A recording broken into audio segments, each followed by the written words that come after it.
बिस्मिल्लाहिर्रहमानिर्रहीम। अस्सलाम वालेकुम। कैसे हैं आप सब लोग? उम्मीद करती हूँ ठीक ठाक खुशबाश और फिट फाट होंगे। और मैं जा रही हूँ पाकिस्तान अपनी अम्मी को लेने। अल्हम्दुलिल्लाह तकरीबन पौने 2 साल बाद मैं पाकिस्तान जा रही हूँ। और फजर का टाइम है, तकरीबन 5:30 हो गए हैं। हाँ जी साजिद, जी जी। खुशी है मुझे छोड़ने की? यार खुशी किस बात की होनी है? तकरीबन पौने 6 का टाइम हो गया और 8:30 की फ़्लाइट है। तो इस टाइम तो खैर रश नहीं मिलता, लेकिन फिर भी पता नहीं होता। इंशाल्लाह हम कितनी देर तक पहुंचेंगे एयरपोर्ट? 20 से 25 मिनट लगने हैं। 20 से 25 मिनट लगेंगे और हम इंशाल्लाह एयरपोर्ट पहुंच जाएंगे। अभी हुए हैं 5:40।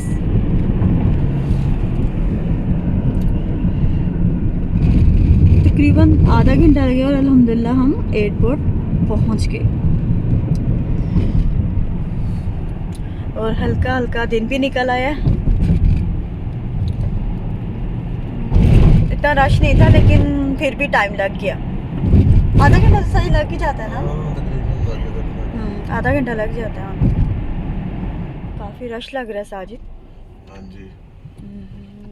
और लोडर भी पता नहीं कहाँ है अब। चलें। लोडर देखता हूँ। बड़ी दुनिया आई हुई है भाई। फ्लाइट्स ओपन हो गई ना, इसलिए। लोडर वाला चक्कर कोई नहीं है।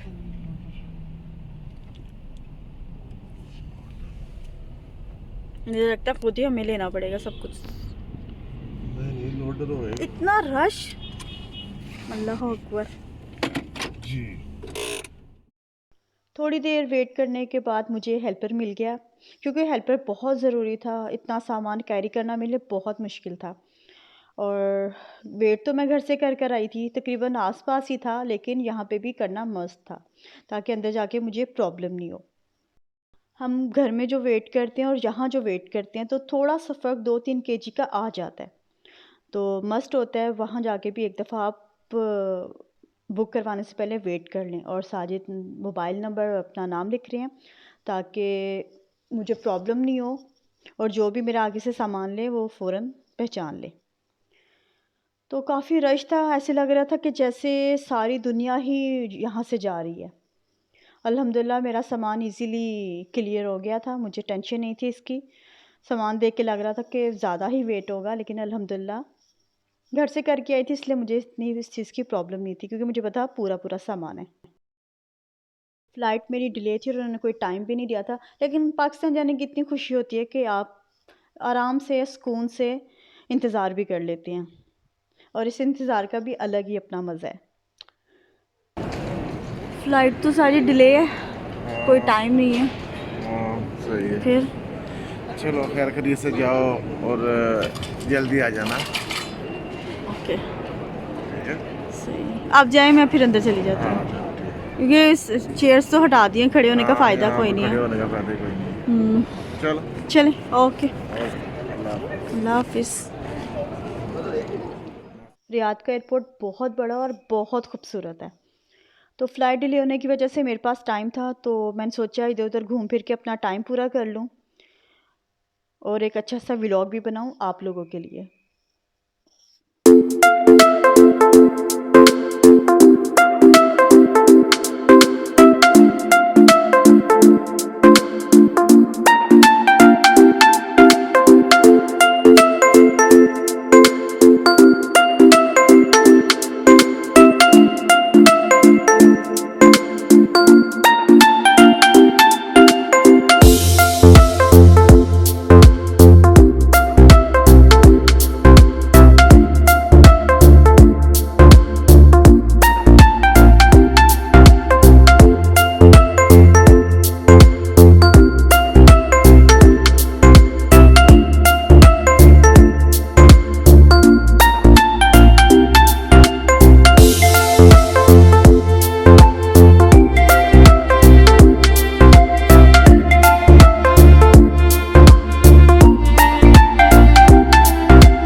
तकरीबन 1 घंटा इंतज़ार करना पड़ा।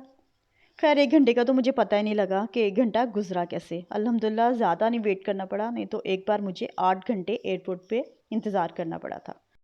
और रश भी माशाल्लाह बहुत था। मैंने आपसे पहले भी कहा कि ऐसा लगा जैसे सारी दुनिया ही पाकिस्तान जा रही है।